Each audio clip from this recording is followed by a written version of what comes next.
Hello everyone, आप देख रहे हैं नेक्स्ट 9 लाइफ। मैं हूं आपके साथ अंकिता मिश्रा। कोई भूत प्रेत पर विश्वास करे ना करे, लेकिन भूतिया जगह, भूतिया बंगला, इसके बारे में हर किसी ने सुना ज़रूर होगा। कहीं दिल्ली, कहीं मुंबई, कहीं गुजरात, कई शहरों के नाम सामने आते हैं जहां ये कहा जाता है कि यहाँ भूत बंगला है, कहीं भूत का स्थान है जहाँ वो रहते हैं। आज आपको एक सच्ची कहानी आपको सुनाने जा रहे हैं, जहाँ एक एक्टर के घर को भूत बंगला इसीलिए कहा गया क्योंकि वो घर जब भी किसी के नाम होता तब वहाँ उस शख्स का करियर डूब जाता, वो कर्ज में पहुँच जाता, उसकी ज़िंदगी ख़राब हो जाती।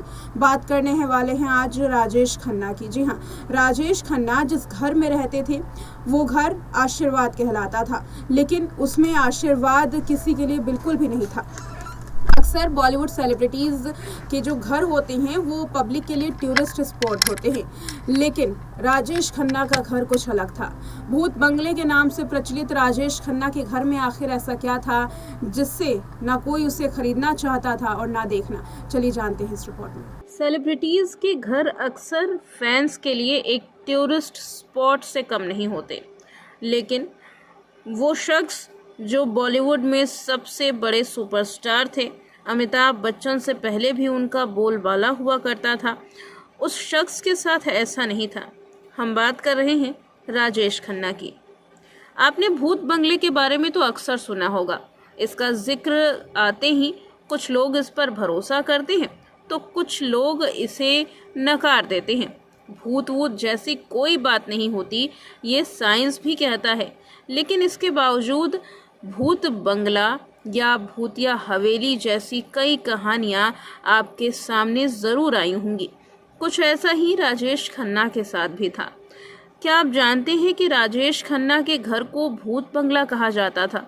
वही घर जहां राजेश खन्ना ने अपनी अंतिम सांस ली। लेकिन राजेश खन्ना का वो घर किसी को भी नहीं भाया। वो घर ऐसा था कि जो भी उस घर में रहता उसका करियर डूब जाता था। लोग उसे भूत बंगला कहने लगे थे। आखिर कैसा था वो घर? उस घर की कौन सी ऐसी बात थी जो उसे भूत बंगला कहने पर लोगों को मजबूर करती थी? चलिए बताते हैं। बता दें कि उस बंगले का नाम आशीर्वाद रखा गया था। राजेश खन्ना के बंगले आशीर्वाद को लेकर कई किस्से हैं। इस घर में जो भी रहा उसे ये घर अच्छा साबित नहीं हुआ। इस बंगले में रहने के बाद या तो वो कंगाल हो गया, उसका करियर डूब गया। उन्हीं में से एक थे भारत भूषण। एक्टर भारत भूषण से लेकर राजेश खन्ना तक किसी के लिए बंगला आशीर्वाद अच्छा साबित नहीं हुआ था। इस घर को सबसे पहले सेलिब्रिटी भारत भूषण ने खरीदा था। 1950 के दशक की शुरुआत में वो स्टार बने थे। भारत भूषण ने Baiju Bawra, Mirza Ghalib, Gateway of India और बरसात जैसी कई सारी हिट फिल्में दी। उसके बाद वो राज कपूर और दिलीप कुमार जैसे सुपरस्टार को कंपटीशन देते थे। लेकिन इस बंगले में आने के बाद उनका करियर फ्लॉप हो गया। अपनी फिल्मी इंडस्ट्री में काम करने के साथ साथ उन्होंने इतना शोहरत हासिल की कि यह बंगला खरीदा। कुछ सालों बाद उस बंगले में रहते हुए उनका करियर फ्लॉप होने के कगार पर चला गया। वो बंगला आशीर्वाद ही था। आशीर्वाद में रहते हुए भारत भूषण का करियर पूरी तरीके से डूब गया। वो कर्ज में आ गए। कई फिल्में फ्लॉप होने लगी। 50 के दशक के आखिर तक भारत भूषण पर करोड़ों का कर्ज था। हालत ऐसी कि स्टारडम भी खत्म हो गया।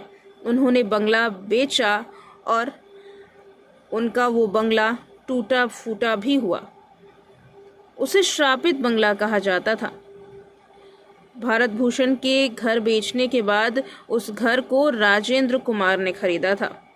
राजेंद्र कुमार को पता चला कि ये तो भूत बंगला है।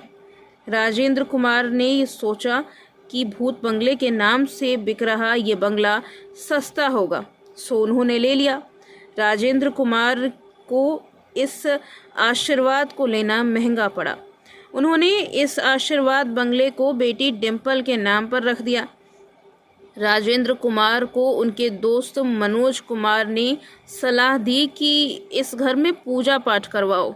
कई पूजा पाठ हवन हुए, लेकिन भारत भूषण की तरह ही राजेंद्र कुमार का करियर भी पीक पर होने के बावजूद डूब गया और वो भी कर्ज में चले गए।